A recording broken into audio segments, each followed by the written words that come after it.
Hello students, आप देख रहे हैं इम्पेरेबल एजुकेशन और मैं हूं दीपक यादव। आज के इस सेशन में हम लोग क्लास 10th मैथ का प्रश्नावली 1.2 के जितने भी एग्जाम्पल हैं सब इसमें कंप्लीट करेंगे। चलिए स्टार्ट करते हैं। देखिए उदाहरण नंबर 5 है, √3 एक अपरिमेय संख्या है। यहाँ दिया √3 एक अपरिमेय संख्या है, तो हम लोग क्या करेंगे, इसे मानेंगे परिमेय, उसका विलोम। यहाँ आप लिखेंगे हल में माना √3 एक परिमेय संख्या है।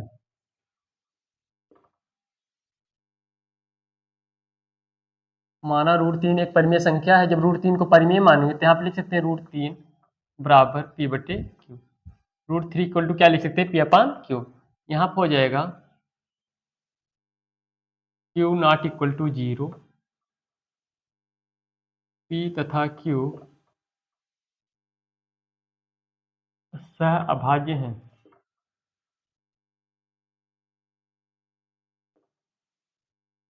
हो गया Q not equal to 0, P तथा क्यू सह अभाज्य हैं। सह अभाज्य मतलब होता है पी और क्यू में कुछ कॉमन नहीं होगा। इसके बाद यहाँ पे देखो क्यू को लेके आते हैं इस साइड में, हो जाएगा √3 क्यू इक्वल टू हो जाएगा पी। अगर √3 को उधर लेके जाएंगे तो हो जाएगा q equal to p upon √3। दोनों पक्षों का वर्ग कर लेते हैं। यहाँ पे लिखेंगे दोनों पक्षों का वर्ग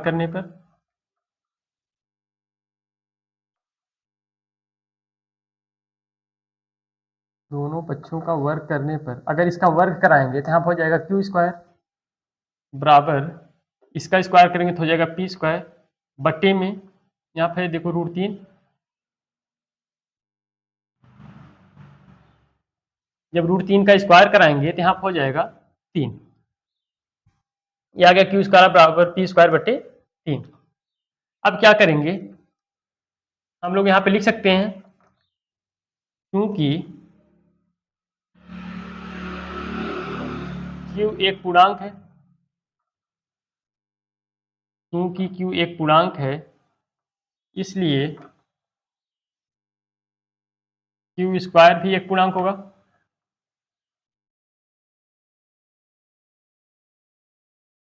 क्योंकि क्यू एक पूर्णांक है तो इसलिए क्या हो जाएगा, क्यू स्क्वायर भी एक पूर्णांक होगा। अगर क्यू स्क्वायर पूर्णांक है तो क्यू स्क्वायर बराबर है पी स्क्वायर बटे 3 के, ये हो जाएगा। इसलिए पी स्क्वायर बटे 3 भी एक पूर्णांक होगा। इसके बराबर तो हो जाएगा पी स्क्वायर बटे 3 भी एक पूर्णांक होगा, और पी स्क्वायर बटे 3 पूर्णांक तभी हो सकता है जब पी स्क्वायर पूरी तरह से 3 से भाज्य हो। तो यहाँ पे लिख सकते हैं चूंकि पी स्क्वायर 3 से भाज्य है, अगर पी स्क्वायर 3 से भाज्य है तो पी भी 3 से भाज्य होगा। अगर किसी संख्या का स्क्वायर किसी अभाज्य संख्या से विभाजित होता है तो वह संख्या भी उस अभाज्य संख्या से विभाजित हो जाती है। यह है प्रमेय 1.2 में हम लोग पढ़ चुके हैं। यहाँ क्या करेंगे, इसलिए पी भी 3 से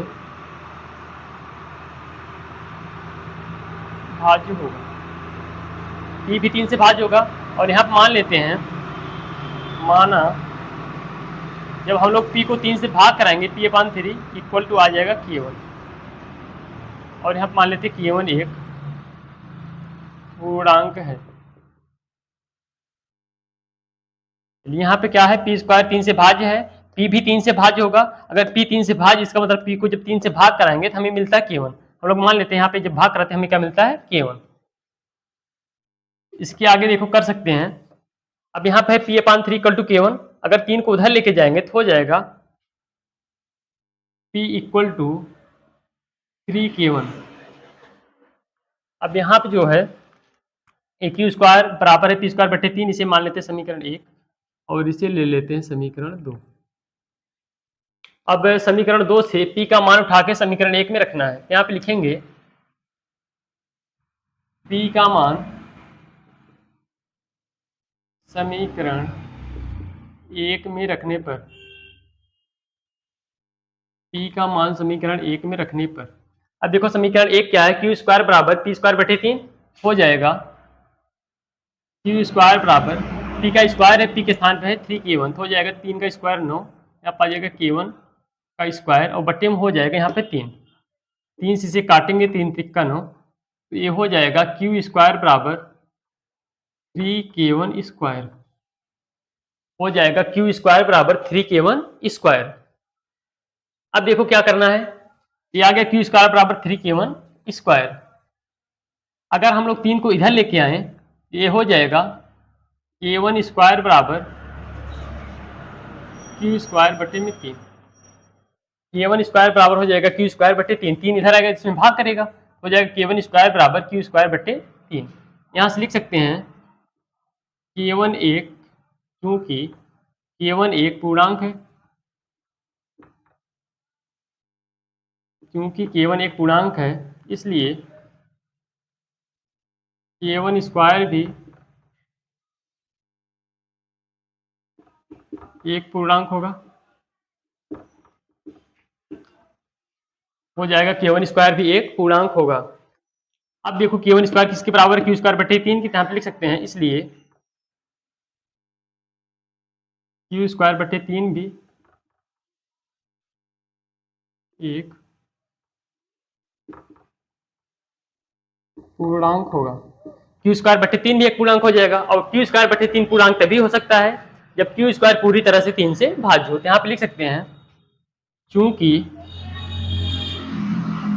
क्यू स्क्वायर 3 से भाज्य है, चूंकि क्यू स्क्वायर 3 से भाज्य है, अगर क्यू स्क्वायर 3 से भाज्य है तो क्यू भी 3 से भाज्य हो जाएगा, यहाँ पे लिख सकते हैं, इसलिए क्यू भी 3 से, इसलिए क्यू भी 3 से भाज्य है। अगर क्यू स्क्वायर 3 से भाज्य है तो यहाँ पे लिख सकते हैं इसलिए क्यू भी 3 से भाज्य है, जब क्यू भी 3 से भाज्य होगा ऐसा भी लिख सकते हैं। अगर यहाँ पे लिखना चाहो क्यू भी 3 से भाज्य होगा ऐसा भी कर सकते हो। अब यहाँ पे क्या आएगा, मान लेते हैं जब क्यू को 3 से भाग कराते हैं, माना क्यू अपान 3, जब क्यू को 3 से भाग कराते हैं यहाँ पे हमें मिलता k2, और यहाँ पे लिख लेते हैं k2 एक पूर्णांक है। जब क्यू को 3 से भाग करेंगे हमें मिलेगा k2, और मान लेते k2 भी क्या है, एक पूर्णांक है। अगर 3 को उधर लेके जाएंगे तो हो जाएगा q इक्वल टू 3k2, और इसे मान लेते हैं समीकरण 4। अब एक काम करेंगे, आप देखेंगे समीकरण 4 और ये समीकरण 2, इससे हमें क्या मिल रहा है। समीकरण 2 और 4 को अगर देखेंगे तो यहाँ पे p का मान है 3k1 और यहाँ पे q का मान है 3k2। यहाँ से ये हो रहा है p और q में 3 दोनों में कॉमन है। अगर p 3 दोनों में कॉमन है इसका मतलब एक तो सहभाज्य होगा नहीं। यहाँ पे लिख सकते हैं, देखो समीकरण 2 तथा 4 से स्पष्ट है कि P और Q दोनों का एक उभयनिष्ठ गुणनखंड है।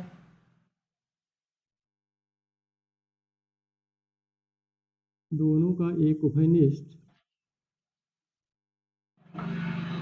गुणनखंड है, अतः P और Q सह अभाज्य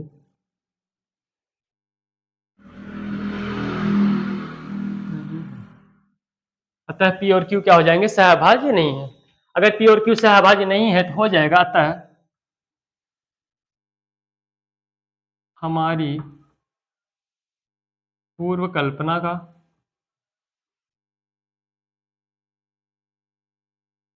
विरोधाभास हो रहा है। अतः हमारी पूर्व कल्पना का विरोधाभास हो रहा है, अतः हमारा कथन, हमारा पूर्व कथन गलत है। क्या हो जाएगा, अतः हमारा पूर्व कथन गलत है। अगर हमारा पूर्व कथन गलत हो गया, इसका हम लोग क्या माने थे, माना √3 एक क्या है, परिमेय संख्या। जब हमारा कथन गलत हो गया तो यहाँ से लिख सकते हैं, अतः √3 एक परिमेय संख्या नहीं है।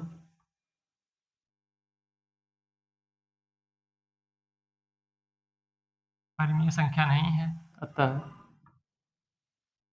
√3 एक अपरिमेय संख्या है।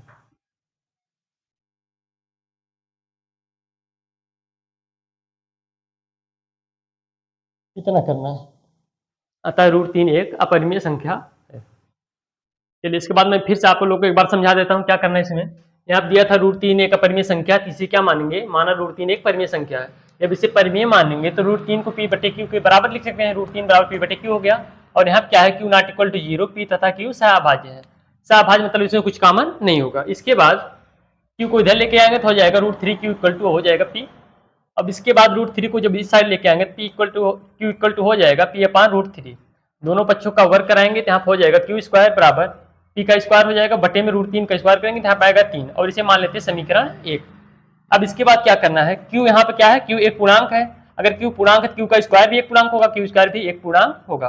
और q स्क्वायर बराबर है p स्क्वायर बटे 3 के, तो यहाँ हो जाएगा p स्क्वायर बटे 3 भी एक पूर्णांक होगा।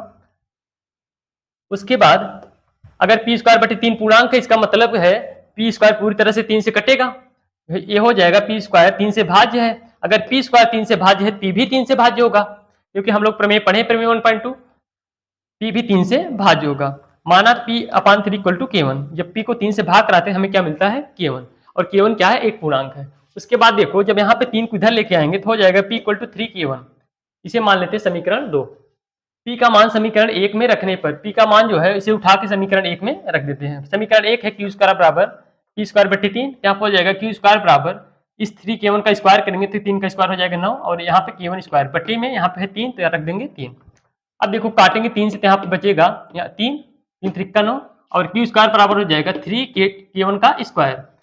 q स्क्वायर बराबर हो गया 3k1 स्क्वायर। अगर यहाँ से k1 स्क्वायर का मान निकालने 3 इधर आगे भाग करेगा, हो जाएगा k1 स्क्वायर बराबर q स्क्वायर बटे 3। अब फिर से वही काम करना जो यहाँ किए थे, क्योंकि k1 एक पूर्णांक है इसलिए k1 स्क्वायर भी एक पूर्णांक होगा, इसलिए k1, अब यहाँ k1 स्क्वायर पूर्णांक हो गया, k1 स्क्वायर किसके बराबर है, q स्क्वायर बटे 3 के, यहाँ से लिख सकते हैं इसलिए q स्क्वायर बटे 3 भी एक पूर्णांक होगा। इसलिए q स्क्वायर, चूंकि q स्क्वायर 3 से क्या है, भाज्य है, इसलिए q भी 3 से भाज्य होगा। अगर q स्क्वायर बटे 3 जो है ये पूर्णांक है तो इसका मतलब 3 से कटेगा, इसीलिए हो गया यहाँ पे देखो q स्क्वायर 3 से भाज्य, इसलिए क्या हो जाएगा, q भी 3 से भाज्य होगा। और यहाँ मान लेते हैं जब q को 3 से भाग कराते हैं हमें क्या मिलता है, k2, माना q/3 इक्वल टू k2, और जब 3 को उधर लेके जाएंगे तो हो जाएगा q इक्वल टू 3k2। अब समीकरण 2 और समीकरण 4 से बिल्कुल स्पष्ट है, यहाँ p का मान 3k1, यहाँ q का मान 3k2। 3 जो है ये इसमें भी आ रहा है, यहाँ देखोगे, और 3 इसमें भी आ रहा है, दोनों के गुणनखंड में 3 है, इसका मतलब ऐसा अभाज्य होगा नहीं। आप देखो हो जाएगा, समीकरण 2 और 4 से स्पष्ट है, p और q दोनों का एक उभयनिष्ठ गुणनखंड है। जब उभयनिष्ठ गुणनखंड हो गया अतः p और q सहअभाज्य नहीं है। अगर सहअभाज्य नहीं होगा तो इसका मतलब हमारी पूर्व कल्पना का विरोधाभास हो रहा है यहाँ पे, अतः हमारी पूर्व कल्पना का विरोधाभास हो रहा है। अगर विरोधाभास हो गया इसका मतलब हमारी कल्पना क्या थी, गलत थी, अतः हमारा पूर्व कथन गलत है। पूर्व कथन गलत होगा तो इसे हम लोग परिमेय माने थे, तो परिमेय होगा नहीं, तो आप लिखेंगे अतः √3 एक परिमेय संख्या नहीं है। जब परिमेय नहीं होगा तो आप लिख सकते हैं अतः √3 एक अपरिमेय संख्या। बस आपको इतना करना था, इतना ही स्टेप सब में फॉलो करना है, चाहे √3 हो, चाहे √5 हो, √7 जो भी आएगा आराम से कर सकते हैं। चलिए इसके बाद चलते हैं एग्जाम्पल नंबर 6 पे। चलिए उदाहरण नंबर 6 है, दर्शाइए कि 5 - √3 एक अपरिमेय संख्या है। इसे हमें बताना 5 - √3 एक अपरिमेय संख्या है। इसमें क्या करना है, एक क्वेश्चन पहले वाले से आसान है, केवल इसमें थोड़ा देखो समझना क्या है। सबसे पहले क्या मानेंगे, अगर यहाँ पे दिया अपरिमेय तो इसे क्या मानेंगे, परिमेय। सब में यही काम करना, जो अपरिमेय दिया रहेगा उसे क्या मान लेंगे, परिमेय। यहाँ आप लिखेंगे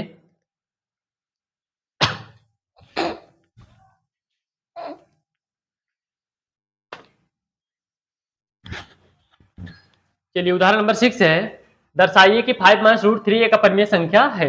यहाँ आप क्या मानेंगे, पहले इसे चलो हल शुरू करते हैं। यहाँ आप मानेंगे, माना 5 - √3 एक परिमेय संख्या है। ये परिमेय संख्या है। अगर ये परिमेय संख्या तो इसे लिख सकते हैं 5 minus root 3 equal to p बटे क्यू, और आगे यहाँ कर सकते हैं q not equal to 0, P तथा क्यू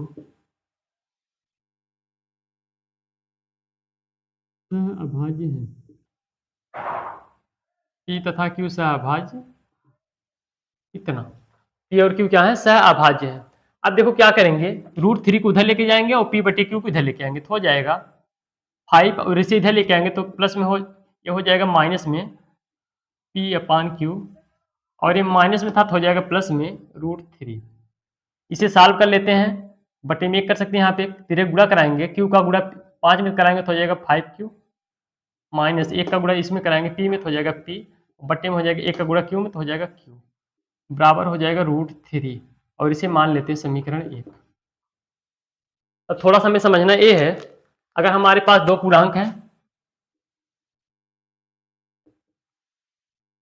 अगर मान लो मेरे पास दो पूर्णांक 5 और 2 हैं, इनका अगर गुणा, मेरे पास दो पूर्णांक हैं, जैसे कोई भी पूर्णांक ले लो, मैं ले लेता हूँ 5 और 2, अगर इन्हें जोड़ेंगे 5 में 2 जोड़ेंगे कितना आएगा 7, 7 भी पूर्णांक होता है, 5 में से 2 घटाएंगे तो आएगा 3, ये भी पूर्णांक होता है, 5 में 2 से गुणा कराएंगे तो ये आएगा 5 दूना 10, ये भी पूर्णांक होता है। तो जोड़ने पर, घटाने पर, गुणा करने पर, दो पूर्णांक कर दिए हैं, जोड़ेंगे घटाएंगे गुणा करेंगे तो भी क्या आएगा पूर्णांक। लेकिन जब दो पूर्णांकों का भाग कराते हैं तो ये आता है परिमेय संख्या। जब दो पूर्णांकों को भाग कराते क्या मिलता है, परिमेय संख्या। ये चीज हमें याद रखना है। यहां देखो क्या लिखेंगे, क्योंकि पी तथा क्यू पूर्णांक है, इसलिए 5 माइनस पी भी एक पूर्णांक होगा, एक पूर्णांक होगा।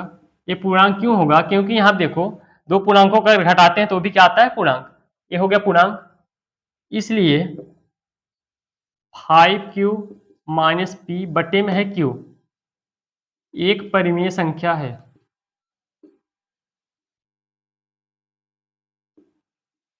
एक परिमेय संख्या है। ये परिमेय संख्या क्यों है, क्योंकि जब दो पूर्णांकों का भाग कराते हैं, ये पूर्णांक है और क्यू भी क्या है पूर्णांक है, जब दो पूर्णांकों का भाग कराएंगे क्या मिलता है हमें, परिमेय संख्या। यहाँ पे देखो, यहाँ पे किए हैं, जब दो पूर्णांकों का भाग कराते क्या मिलती है हमें, परिमेय संख्या।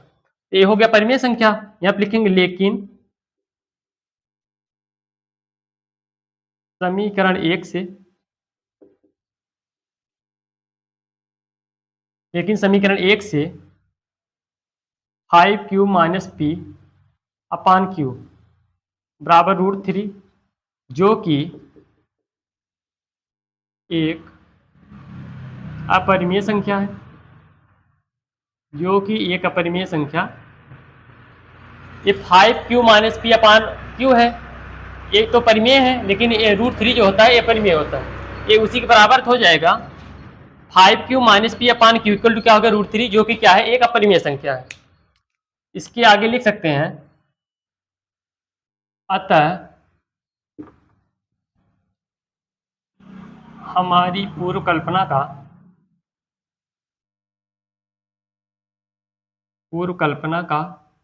विरोधाभास हो रहा है। अतः हमारी पूर्व कल्पना का विरोधाभास हो रहा है। जब हमारी पूर्व कल्पना का विरोधाभास हो गया, इसका मतलब ये है अतः हमारा पूर्व कथन गलत है।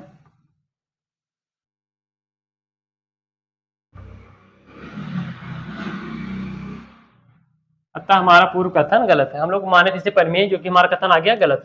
अतः 5 माइनस रूट 3 एक परिमेय संख्या नहीं है।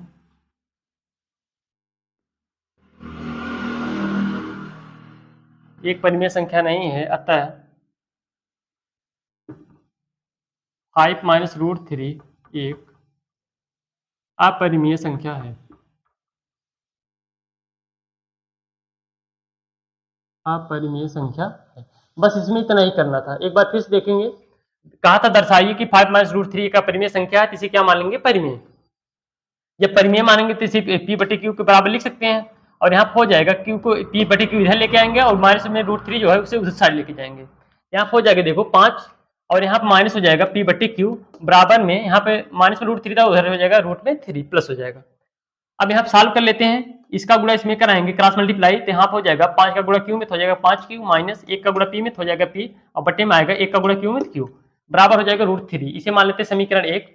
हमें पता है पी और क्यू क्या है, पूर्णांक है, और यहाँ से 5q माइनस पी, अगर दो पूर्णांकों को घटाते हैं क्या आता है, वो भी पूर्णांक ही आता है। तो यहाँ पे लिखेंगे 5q माइनस पी भी एक पूर्णांक है, जब दो पूर्णांकों का भाग करते हैं हमें मिलती परिमेय संख्या, और यहाँ पे लिखेंगे 5q माइनस पी अपान 5q minus p upon Q एक परिमेय संख्या है, लेकिन ये जो है ये √3 के बराबर है, तो आप लिख सकते हैं लेकिन समीकरण 1 से 5q माइनस पी अपान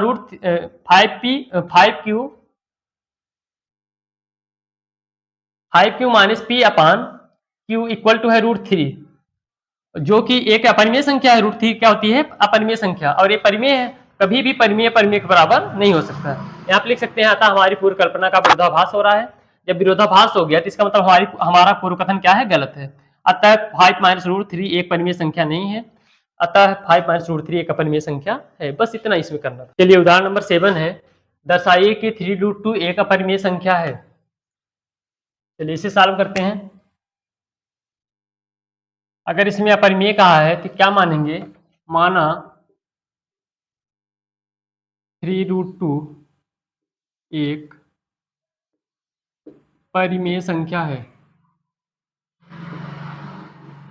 माना 3√2 एक परिमेय संख्या, इसे मान लेंगे परिमेय।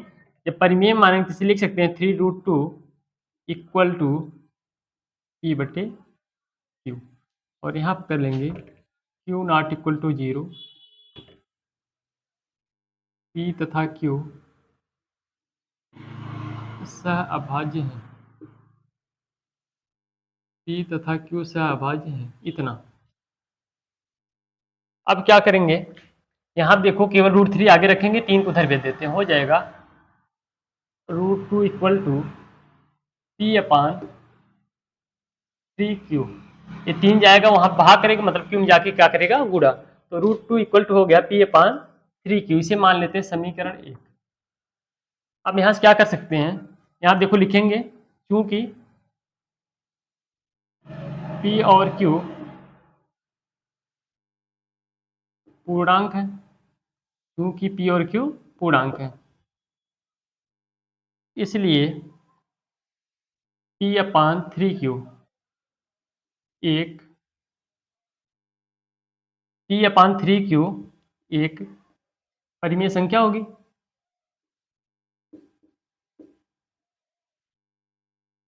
एक परिमेय संख्या है। अब देखो √3 इक्वल टू है p अपान 3q, p और q इसमें क्या है, पूर्णांक। जब दो पूर्णांकों का भाग कराते हैं हमें क्या मिलती है, परिमेय संख्या। तो आप लिख सकते हैं p अपान 3q एक परिमेय संख्या है, लेकिन समीकरण 1 से p upon 3q equal to √2, p upon 3q जो है ये किसके बराबर, √2 के, जो कि एक अपरिमेय संख्या है, जो कि एक अपरिमेय संख्या। अब यहाँ से क्या है, p अपान 3q परिमेय है, लेकिन जो √2 होता है अपरिमेय होता है, यहाँ से आ जाएगा p upon 3q equal to √2, जो कि एक क्या है, अपरिमेय संख्या है। अतः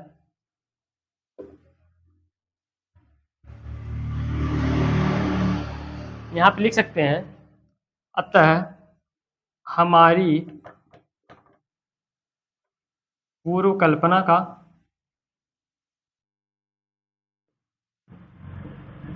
विरोधाभास हो रहा है। अतः हमारी पूर्व कल्पना का विरोधाभास हो रहा है।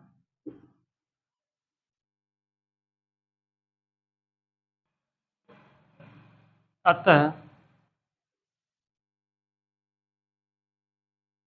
हमारा कथन गलत है, या फिर हमारा पूर्व कथन लिख सकते हैं, हमारा पूर्व कथन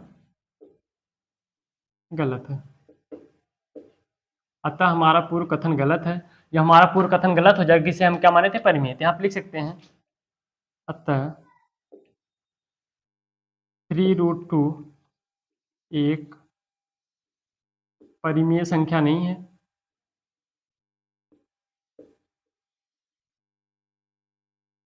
और फिर लिख सकते हैं अतः जब ये परिमेय नहीं होकर क्या हो जाएगा, अपरिमेय। अतः 3√2 एक अपरिमेय संख्या है, अपरिमेय संख्या है। बस इतना इसमें करना है, ये तो सबसे आसान है। देखो क्या करना है, इसमें कहा था 3√2 एक अपरिमेय संख्या, तो इसे क्या मान लिए, परिमेय। जब इसे परिमेय मानेंगे तो इसे पी बटे क्यू को बराबर कर देंगे, तो हो जाएगा 3√2 इक्वल टू पी बटे क्यू। और यहाँ क्या q not equal to 0, P तथा क्यू सहअभाज्य है। उसके बाद √2 इक्वल टू हो जाएगा, 3 उधर जाएगा तो इसमें गुणा करेगा नीचे क्यू में जाके, तो हो जाएगा पी अपान 3q। इसे मान लेते हैं समीकरण 1। हमें पता है पी और क्यू पूर्णांक है, और जब दो पूर्णांकों का भाग कराते हैं हमें मिलती है परिमेय संख्या। तो यहाँ हो जाएगा पी अपान 3q एक परिमेय संख्या है। लेकिन समीकरण 1 से पी अपान 3q जो है √2 के बराबर है, और जो √2 होता है अपरिमेय होता है। यहाँ पे लिखेंगे P upon 3q equal to √2 जो कि एक अपरिमेय संख्या है। अतः हमारी पूर्व कल्पना का विरोधाभास हो रहा है। विरोधाभास हो रहा है इसका मतलब हमारी पूर्व कल्पना क्या है, गलत है। अतः हमारा पूर्व कथन गलत है।